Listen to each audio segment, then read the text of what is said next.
Welcome back, everybody, for the final part of the day. Thank you for sticking around. And it gives me great pleasure to introduce Sandra Ruiz. We used to study together a long time ago. We haven't seen each other in 12 years, so it's an occasion for celebration as well. Sandra Ruiz will be presenting a talk called The Split Aesthetic in Anticolonial Time. She's an assistant professor of Latino Studies and English at the University of Illinois at Urbana-Champaign, and an affiliate faculty member of the Center for Latin American and Caribbean Studies, the Program in Comparative World Literature, and the Unit for Criticism and Interpretive Theory. She has published in Small Acts, a Caribbean Journal of Criticism, Women and Performance, a Journal of Feminist Theory, and Performance Matters. Her book, Reconness, Enduring Time in Anti-Colonial Performance, is forthcoming with NYU Press. It's going to be out very soon. And she is currently working on 2 book projects, Perilous Pedagogy, Psychoanalytic Affections and the Live Aesthetic, and a book of poetry entitled The Edge of Depth. She is also the co-founder of the Brown Theatre Collective. Thank you, Sandra.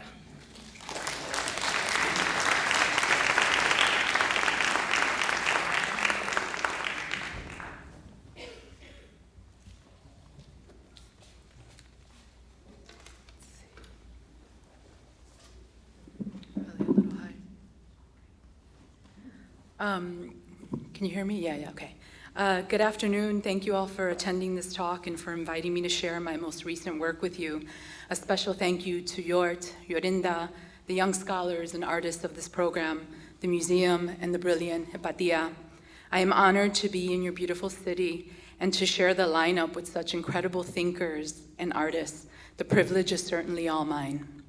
So today I'm going to share a section from my forthcoming book, Reconness, Enduring Time in Anti-Colonial Performance.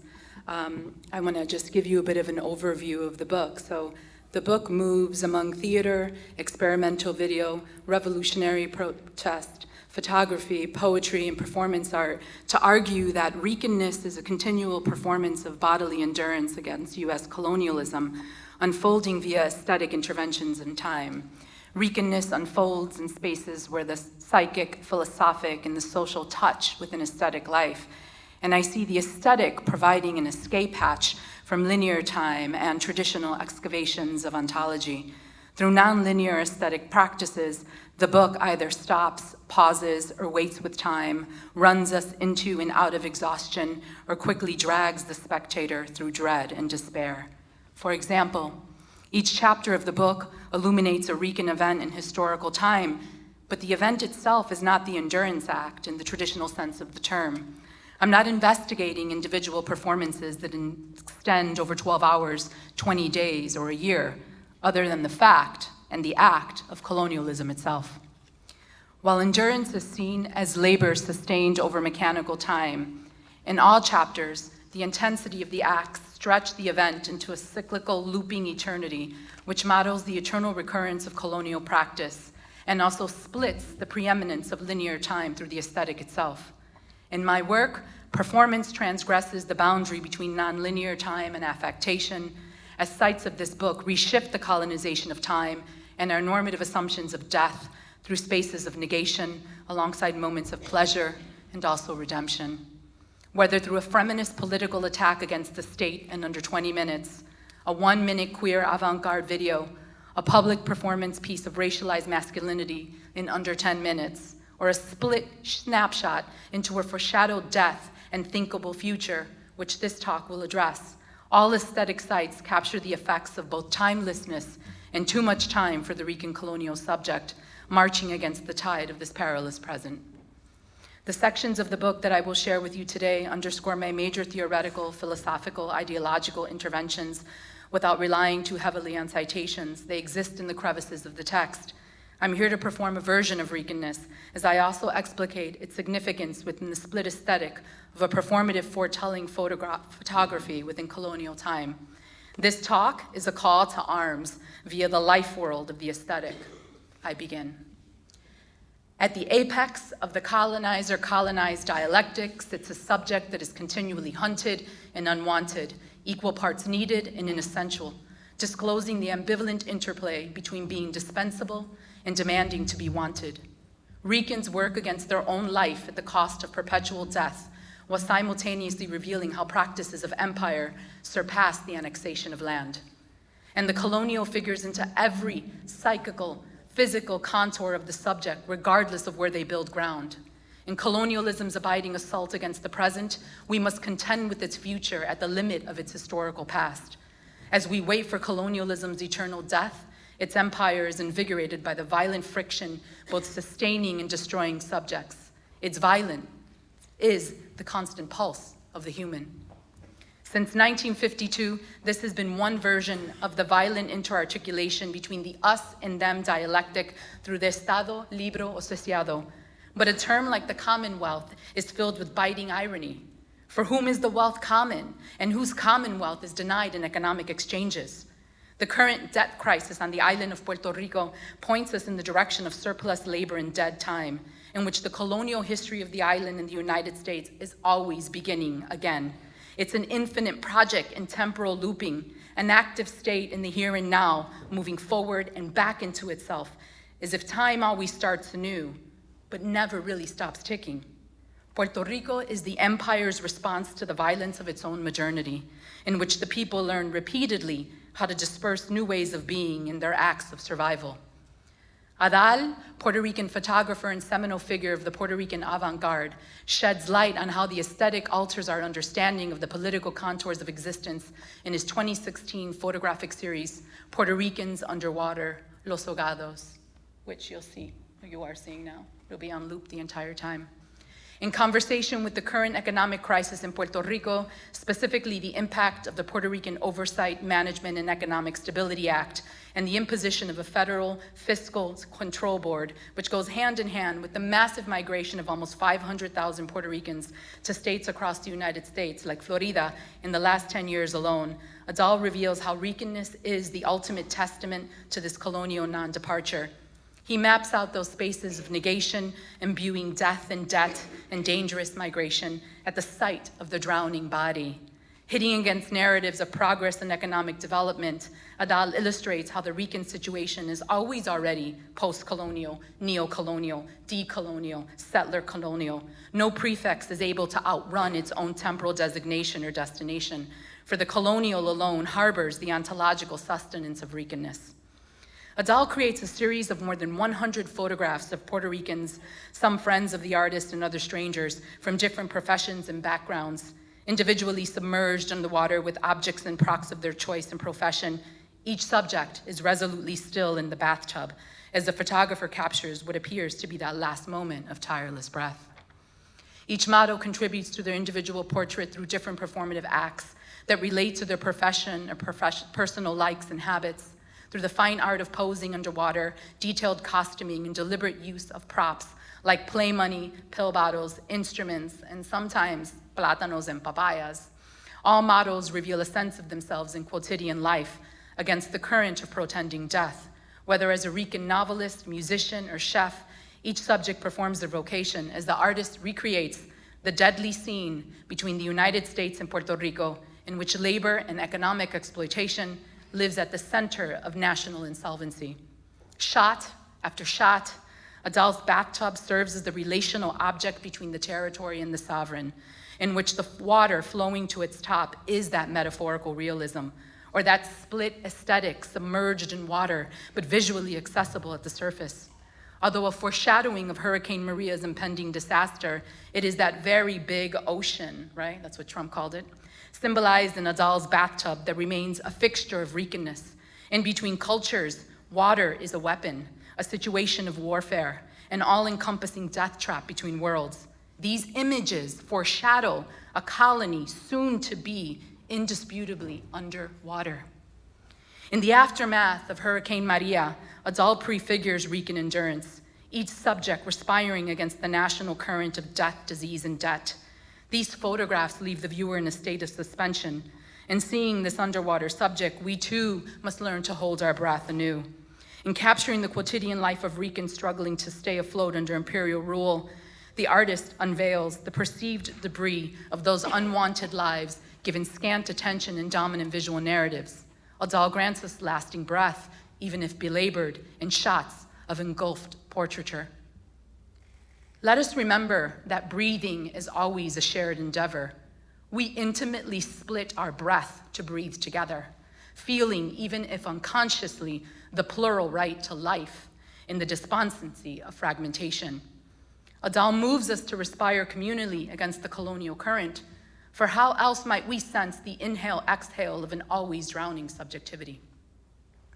As a major innovator shaping the Rican experimental art scene, Adal turns to visual culture and performance art to reorganize singular constructions of subjectivity. For the past 40 years, the artist has offered answers to the question of Rican identification through the scope of the aesthetic. For instance, with good friend, another Puerto Rican avant-gardist, Pedro Pietri, he collaborated on Puerto Rican Embassy, an imaginary world that had its own passport and national anthem. Other works include a novel called Mambo Madness, a salsa opera, Delito Cha Cha Cha, and a film, Nuyorican Zombies Ate My Baby, as well as poetry and music. But Adal is largely known for his ironic and evocative self-portraits, photonovellas, and portraiture of famous Puerto Rican figures. Of this photographic travels with identity the artist conveys. From the beginning of my career as an artist and photographer, my work has been informed by the impossibility of ever achieving a definitive picture of oneself. By this, I mean that our identity is fluid and constantly evolving. Originally, as Adal explains, he created self-portraits in order to work through existential worries of non-being and unhealthy feelings of displacement. Moved to document a collective identity, he began a series of portraits of prominent Puerto Rican figures who transcended their circumstances. For this artist, Ricanness is shaped by a collective colonial condition, marred by debt, existential angst, disposition, displacement, and also aesthetic triumph. In his own analysis of this series, Adal states, I think mainly and most importantly, it's the sense of denial of self-determination by having the federal government of the United States impose their agenda on you, that feeling that you get from not being in control of your own life, that will manifest differently depending on different people, but I would say that's pretty much it, not having a voice, feeling impotent inside of your own condition. Adal captures that place of internal compression. Even with the subject's breath lines floating to the top of each image, the droplets of air fail to negate the excess of silence and imminent death, all in the compact zone of a tight bathtub. Yet Adal finds that muted voice, not by creating conventional sound, but by forcing us to listen to images. In these photographs, I see why the idealist subjects are arguably the saddest, sometimes drowning in order to survive their own disparaging dejection. They're sad because they are tenaciously expectant of something better. They are unwaveringly hopeful because even a bathtub is big enough to hold, regard, and dispense life, even if one's breath is held underwater, caught in the split between viewer, subject, object, death, and that reproducing image. Roland Barthes shares that each photograph always contains the imperious sign of my future death, that each one, however attached it seems to be to the excited world of the living, challenges each of us one by one outside of any generality, but not outside of any transcendence. Akin to Barthes' testimony, in search of a Rican punctum, I suppose, these photographs brush against mortality, insisting on a reframing of Rican historiography, instigating a sort of time lapse into both the past and future. These Ricans underwater transport the eternal with such force that they cycle into their very future, not outside of any transcendence, but certainly beyond its frame. Aesthetic interventions such as this one speak against practices of oppression in historical time, whereby the always enduring subject's servitude is the imperative mechanism sustaining all life on constant loop. Adal's work is concerned with what happens when colonialism is not a consequence of Ricanness, but the frame that actually sustains its duration. His photographs depict how Ricanness is animated by acts of staying power in the face of cultural, personal, and national subjection. Traveling through Puerto Rican subjectivity this way, as he also confirms, is not going to solve the colonial problem. Alas, It will also not drive us past the inconclusive debate on the status of the island and its debt crisis. Yet political work need not always be set to the speed of emergency or to historical time. Believing in the potential of different political velocities may help us press pause on linearity, the event, consecutive narrative structures, historiography, and chronology. At times, political work looks like a hushed subject submerged underwater in a cramped bathtub. Still impatient, this human learns to wait or wade against the political current. At other times, the subject rises from the bathtub, stands erect outside its depth, tall, firm, and clean, and then courageously goes under again. In other words, the aesthetic teaches us about bearable ways of doing time with our own bodies under colonial time. That is to say that the material exhaustion is indisputable in these photographs. The subaquatic Rican body steadily controls itself against suffocation. Spasmodic breath after breath, this subject works against the breakpoint. The image, however, appropriates the abject feeling of drowning as an interminable sensation, one analogous to the draining awareness of subjection, regardless of one's short mechanical time submerged. Adal's images grant us an emergent performative practice in a space of duress, the choreographic glare of stillness or perceived corporeal deadness at the hands of a snapshot, sometimes locked inside a tiny bubble. Holding one's breath here is about surrendering any and all grip to historiography and plunging in dynamic nonlinear time in order to declare something about the living while prefiguring the dying. Against all odds and between all currents, his drowning subjects are examples of the capacity of endurance within the aesthetic domain. Through Adal's photographs, I disclose an ontology of Rican anti-colonial aesthetics. And this theory of being is grounded in a sustained dislocation of a colonial hierarchy of the senses and bodily habitus within oftentimes brutal encounters. These violent scenes are not always as motionless as Adal's photographs. At times they split and disintegrate the subject, forcing the colonial subject to disappear and then reappear as another being in the world. That is to say that Adal exposes what it viscerally feels like to wear colonialism on the body, and within this split spirit, revealing the boundaries of both existence and ontology while summoning the desire to be wanted, valuable beyond, but also with one's facticity, even if submerged underwater. But for Adal, like for me, death is not just a symptom of racial melancholia. Being towards death, even in image, is an insurgent alternative to a limited colonial existence. And Adal compels us to see how the dead live on, live through, live with. If colonialism does remain a thriving enterprise, we can't follow its execution linearly. We must form new temporal alliances and movement in spaces of the event to unearth the deadly effects of oppressive time. We might see Adal's subjects as an axement towards the illuminations of a horizon. In this futural, the unwanted find refuge in their imposed and communal maladies, in the compressed places of violence, pain, and suffering, along love and resilient dreaming. However, as aesthetic acts foreshadowing Maria, Adal's photographs also call attention to the predetermination of events. The aftermath exposes everyday abuses within colonialism, where there's nothing like a natural disaster and the world's lack of response to it to remind us thus how much the future doesn't want some of us in it. On September 20th, 2017, Hurricane Maria ravaged Puerto Rico. The Category 5 hurricane left most of the island without power or water and forced the residents to deal with colossal flooding. Homes and families were destroyed, and Ricans were urgently dispossessed, unable to leave the island immediately or receive the necessary emergent aid under Trump's authority. Their slow death accumulated. For nearly a year after the event, the United States government maintained and documented only 64 total deaths. But this number is now estimated to be 46 times higher, close to 3,000. This ongoing death, coupled with the growing debt crisis of the island, now exceeding $74 billion, has invigorated colonial practice, unmasking how it is still on active loop. Debt and this silent debt reveal imperial implications, both recycled from colonialism to permeate a non-future for Ricanness under the neoliberal enterprise. Yet Adal's visual acts of endurance show us how one can also exhale again in spaces of growing engulfment and stasis. There's no doubt that chronological and historical time depend on these states of emergency to trap us within this ominous present. In this way, the manipulation of linear time prevents us from dreaming life worlds beyond despair. Without this option of time travel, we remain transfixed by a constant dread, one that locks us tightly into the pessimistic, optimistic dialectic. And although, yes, we are terrorized by a state of emergency, the aesthetic, as the artist shows, helps us slow down, reset the clock, and do our time in peril differently.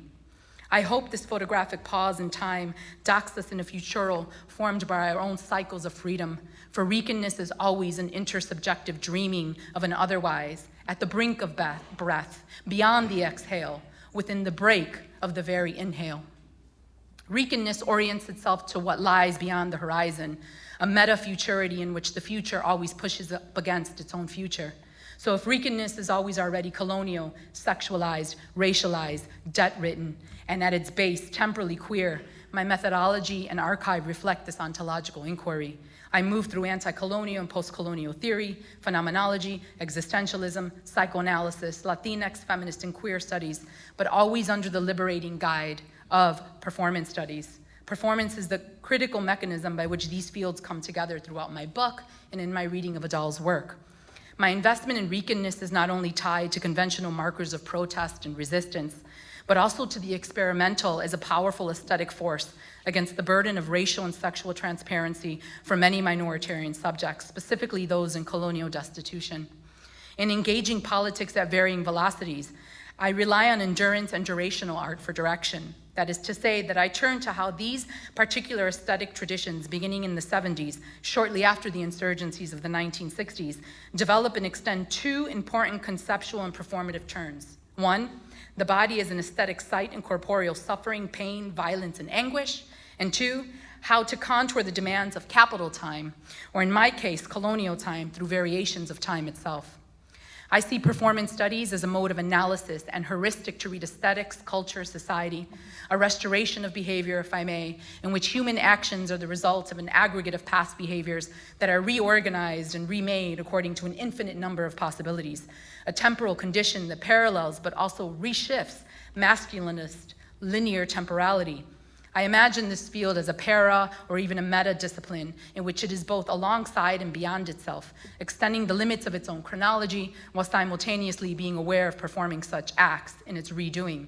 As an almost meta-futural discipline, I see performance as always already outside itself, in the world, replaying the social constructions it hopes to both demystify and engage, much like Adal's engulfing subjects. The field of performance studies has always left the door wide open for this tension, revealing that at its core lies a fertile aberration against normative rules of conduct, composure, and being. And so, in turning to performance sites as practices of philosophy, I read for sustaining bodies at the limit of humanity. Just as Adal's overtly still subjects provide an existential snapshot into the drowning life of weakness, Frantz Fanon, in The Fact of Blackness, through his own body, extends an alternative corporeal gesture in time as both an act against unwantedness and a directive for life. In demonstrating how performance is cultivated from scenes of redoing, I want to here, right now, reproduce Fanon's existential performance piece below as a corporeal and existential act that choreographically parallels Adal's still subjects underwater. Let us recall that after being violently hailed into the world by a young child, Fanon performs an act of endurance that supplies a response to conventional majoritarian understandings of being. He states, "I came into the world imbued with the will to find meaning in things, my spirit filled with the desire to attain to the source of the world. And then I found that I was an object in the midst of other objects. Sealed into this crushing objecthood, I turned beseechingly to others. Their attention was a liberation running over my body, suddenly abraded into non-being, endowing me once again with an agility that I had thought lost, and by taking me out of the world, restoring me to it. But just as I reached the other side, I stumbled, and the movements, the attitudes, the glances of the other fixed me there, and in the sense in which a chemical solution is fixed by a dye. I was indignant. I demanded an explanation. Nothing happened. I burst apart. Now the fragments have been put together again by another self." Even if eventually splitting into pieces, Fanon's desire to exist in the world, to be allowed the space to be existential, lives beside his singular facticity. In comparing himself to objects in the midst of other objects, he encounters his objecthood and in the process stumbles into non-being, moving toward an explanation of another type of subjectivity. But the explanation is never attained because his being bursts apart and the fragments are put together again by another self, another version of Fanon built from the other. In his collapse and crumble of self through both language and body, he elucidates how a standing and still body is ripped apart and decomposed, leaving little ontological alternative for colonized subjects. These fragments unveil a past self that can never be detached from this now present composition, making one question his entry into the future. What can Fanon's bodily decomposition teach us about being human in the space of unwantedness?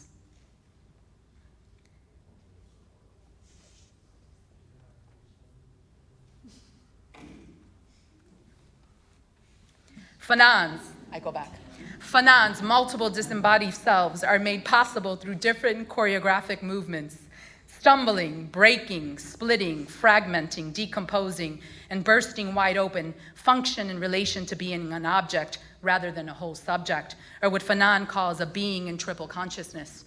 They underscore the numerous choreographies of oppression and incompletion for the colonized other. One may stumble, fall, implode, explode, but one continues to sustain the act of human endurance, even if held up by another self, within the narrow space of negation. Incompletion here works as the incentive to keep on keeping on, rather than the source that impairs the subject. For me, Fanon's words operate as a psychical score of existential right, a recitation and bodily gesture propelled by the psychic life of an alienated subject. Like a doll, he illuminates what it physically feels like to harbor colonialism within the body and spirit, revealing the boundaries of both existence and ontology, while wanting to be wanted, valuable beyond, but also with one's facticity.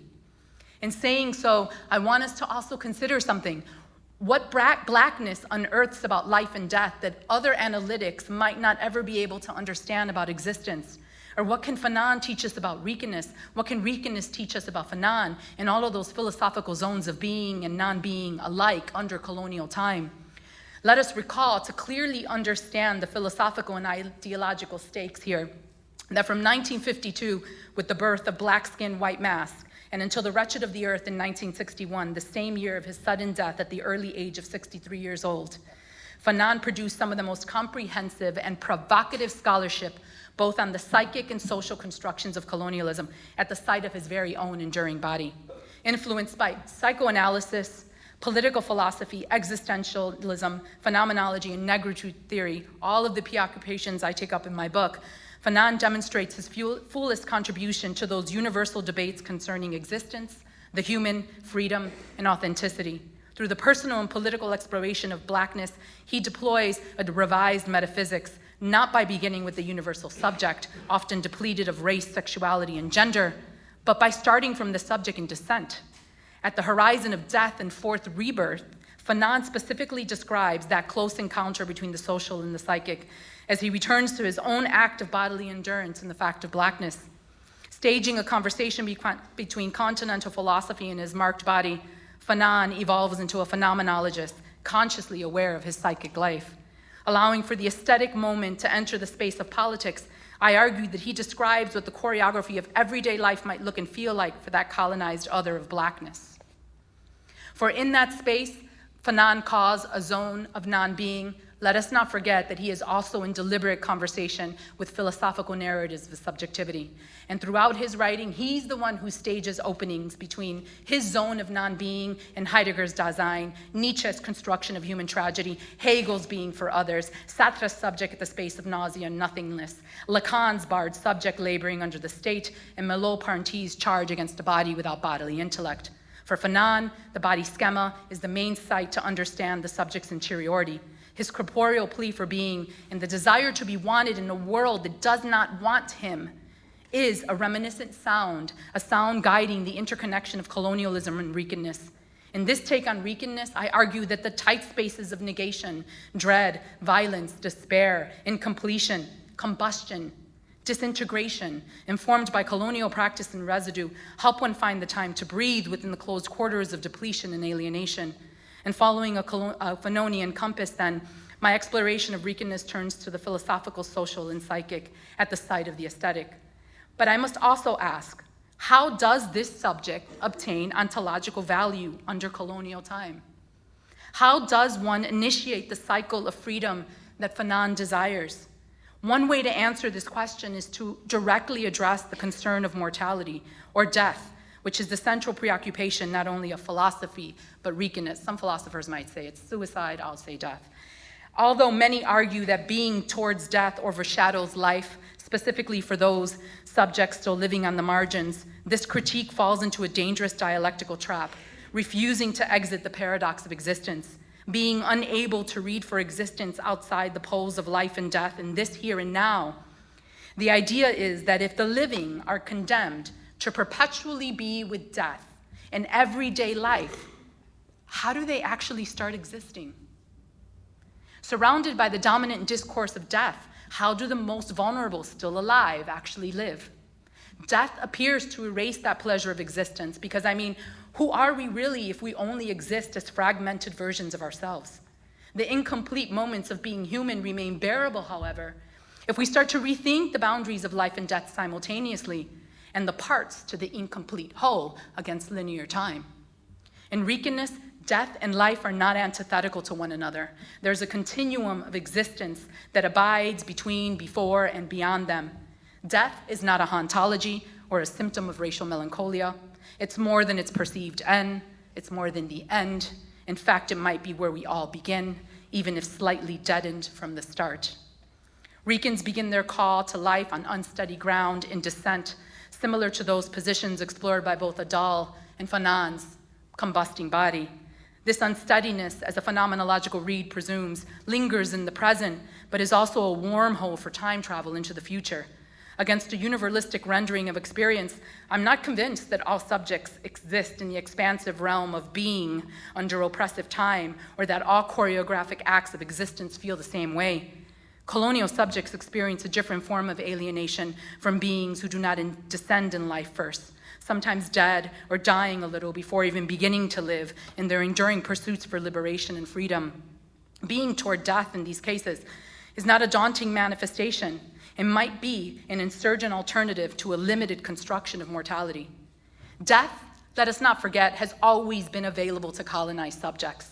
So disbanding from its logic will not free us from it. We have always already been somewhat dead in our labor, sheer physical appearance, or want for recognition under the state's authority. Discussing death not necessarily as an act of biopolitics or necropolitics, but as something maybe more futural, might land us in search of ourselves in our wanton liberation against our very own unwantedness. Exchanging glances with mortality is an event no one can escape, of course, but one I see as a different experience for colonized subjects. I'm invested then in how dying in death, just like other exercises and movement in time, falling, collapsing, splitting, pausing, waiting, running, jumping, being motionless, physically enduring, become auspicious and insurgent acts under restrictive temporalities, or how do the dead live? I see Adal creating the space to rehearse this deathly conversation. His work releases the very apprehension from weakness into the aesthetic domain. In our version of weakness, we're interested in how incompletion, even at the level of oppressive perception, at the extent of a possible death, foment bearable ways of being in the world, and invite not so pleasant, violent moments of being together, being mutually transformed, in pursuit of something larger, something more. Although post-colonialism contends that turning to historiography will give us the answer to all our temporal problems, accessing weakness happens when non-linear breaks in time, a disruption of historical time, accounts for time's looping nature against this thing called the post-colonial promise. There's always a way to read with and through Rican unwantedness that does not destroy the futural prospects of the subject under a looking colonialism. There's always a way to engender new citational pathways within the split aesthetic, because the disjuncture actually produces the potential, and the potential is what lands us in the future of an opening. So to be Rican then might mean to ride out the inexhaustible constraints of one's life under limited national self-control in a non-stop state of economic and political impotence, a split that produces its own whole against the engulfing narrative of subject completion. My Ricanness attempts to tell this story, and this story doesn't see Ricanness as a rejection of the here and now, but as a running ahead to the past in order to land on something else we haven't yet dreamed up. Or as Fanon reminds us of colonial time, the real leap consists in introducing invention into existence. As a via negativa through the living death of colonialism, my Ricanness is a relational type of dreaming of an otherwise, and I invite us to dream past colonial dread and despair, to imagine through the fragment, for the promise of something else lives within the apertures of the split, where the crevice offers breath, a breathing together, a being with, amidst the suffocation of oppression, and also the performativity of tomorrow. Thank you.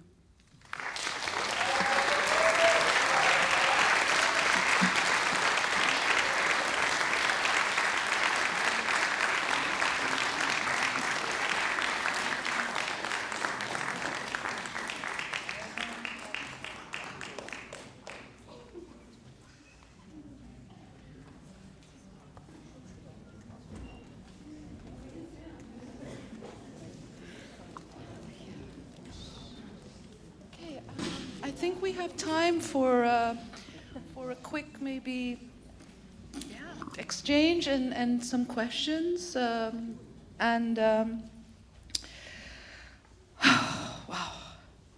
thank you so much, Sandra, for this. I'm kind of speechless, actually. Oh no. No, because. I'm busting a sweat. Is it loud in here, or is it just me? It might just be me, right? So many things. I mean, our ongoing, the ongoing debt colonization of Greece. You know, I'm thinking so much of this South-South relationality that Gayatri was also alluding to before, and how these resonances that bypass the nation state. You know, but I wanted so much to ask you maybe some questions. Maybe you could speak a little bit more about some of these things that you've, these wonderful terms that you have offered us. For example, you ask how the aesthetic allows for doing time against colonial time, right? And then citing Fanon, it made me think very much of I was very happy when you mentioned the quote of the bringing invention into existence, right? But also it made me think very much of rhythm and how he speaks about rhythm, it brings me back again to this kind of the revolution as being one of resonance as the invisible committee, right? And how is it that empires, time and rhythm are imposed on us, and how do we have to find these new rhythms, right, out as a way against colonial time? But then this rhythm and incompletion, you know, thinking about rhythm and incompletion in relation to the split aesthetic, and how do the dead live? These are all the things that maybe I would like you to speak to. I'm not sure. I'm not sure where I should begin, but I will say I'll give you a little bit of the conviction of the book, which might help with what I mean by split aesthetic and the colonization of time. I'm in Latino studies, and what I noticed that there was a real investment in talking about spatial politics and space as the way in which we organize everyday life, which is absolutely true. But I started to see that those kind of conversations about space, which were all bound up with border violence and the annexation of land, was sort of trapping us, because we were being caught actually by the colonization of time. And by not thinking about temporality the way that like some of the most prominent scholars in queer theory have taken up this idea of temporality, I started to see that that was actually the real problem, especially with Puerto Rico or other sites under siege, in which it's always like we're under a constant state of timelessness and too much time. We aren't moving, but we aren't necessarily standing still. And so I wanted to, throughout the book, think about different temporalities as a way to kind of, as a way to fight against the state without taking on the constant themes of spatial politics that, again, are always colonizing us. And so I started to think that if I take on time, then there's something else that has to be taken on, and that's the idea that as a brown subject, as queer subjects, we're not complete, right? And like part of this trap of not getting us into the future is also a transparency trap, that we have to be transparent in order for like dominant heteronormative society to understand what we are. And so that when we're interested in things like the experimental or death or like spaces of negation, they're not recognizable to subjects who see us as like these jubilant kind of happy dancing brown and black queer subjects. So that's when I started to become interested in fragmentation and abstraction as ways that we always understood we needed to perform in order to make it in a world that really did not want us from the moment of our existence. Does that? Yeah, I don't know if that. sure. No, it makes me think of this embracing of incompletion makes me think a lot about what Cedric Robinson writes in The Terms of Order, where he speaks of the Tonga people that are a stateless people, and he's interested in the anarchic social organizations of certain societies and how the Tonga people organize themselves under the principle that we are all equally incomplete. Yeah. So. Instead of incomplete, he says we're all already half alive, right? That you start from that premise and you, yeah. Okay, so thanks so much. There's so much to talk about, but I'd like to open it up for you if you have any questions for Sandra.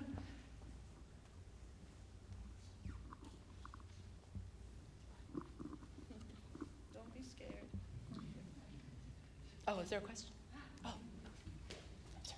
Just a small note. I was wondering whether you could elaborate a little bit more in terms of the breathing as a collective gesture, because I found it quite remarkable, but I wanted you to elaborate a little bit more. I love that question. Thank you. The cover of the book, which is, of course, being the space cadet that I can be, I didn't put the cover of the book, but the cover of the book is of an artist who did this piece called Breath Piece, and he's holding his breath until he just explodes from being unable to hold it anymore. His name was Ryan Rivera, queer artist, died at 46. And I think that part of the endurance is always about figuring out how to compose different meters of breathing and figuring out how to, how can I put this? So I became fascinated not only by the way in which the body had to endure, but also the ways in which we don't necessarily think of breathing as a collective act. But even in the world that doesn't want you, you're still breathing with someone. You're still splitting your breath in order to inhale and exhale someone else's. And so that, yeah. Yes, yeah. No, definitely. Yeah, and I was trying to perform that to some extent, but of course my breathing isn't as, where it needs to be. But yes, yeah. So I think it's very, definitely. It's one of the major threads throughout the entire book, how the different subjects learn how to breathe against linear temporality. Thank you for that question.